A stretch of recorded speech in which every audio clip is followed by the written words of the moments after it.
Sir rule అనేది strict గా లేదు, యాక్ట్ అనేది రూల్, యాక్ట్ అనేది స్ట్రిక్ట్ గా ఇంప్లిమెంటేషన్ అవుతుంది, అది చట్టం కాబట్టి. అంటే లిఖిత రాజ్యాంగంలో, రిటన్ కాన్స్టిట్యూషన్ లో rules, regulations, orders, general principles are enacted in the form of acts.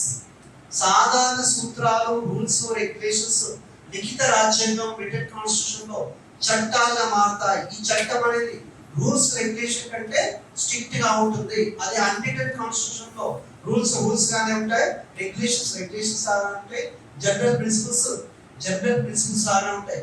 చట్టాల రూపంలో అనువర్తింపంటే రూపం దాచుకో, చట్టాలుగా కావు, అయినా కూడా రూల్స్, రెగ్యులేషన్స్ పర్ఫెక్ట్ గా పాటిస్తాం. పర్ఫెక్ట్ గా పాటిస్తాం. మనం పర్ఫెక్ట్ గా పాటిస్తాము. అది ఎందుకంటే భయం లేదు, భక్తి అంతే కదా. మనం ఎప్పుడు కూడా మన గురించి ఆలోచిస్తాం, అప్పుడు ఏమైతే భయం చూస్తాం, అవునా కదా. ఒక తగ్గించుకొని వెళ్ళిపోతుంది, ఇలా ఉన్నాను. అందుకే ఏ రాజ్యాంగంలో అయితే చట్టాలు, అందుకే ఇది చట్టం చేశారనుకోండి పర్ఫెక్ట్ లైన్, బైక్ లైన్ ఉందనుకోండి, ఉంటే బైక్ లైన్ ఇక్కడ ఆగిపోతుంది, అవును కదా. ఎందుకు? 15,000 జరిమానా ఉంది కాబట్టి ఇప్పుడు ఈ గీత కూడా దాడతారు. అదే జరిమానా లేదనుకోండి దాటేస్తాం, రెడ్ సిగ్నల్ లో కూడా అడిక్యూస్ వెళ్ళిపోతాం, అవును. మీనింగ్ ఏంటి సార్?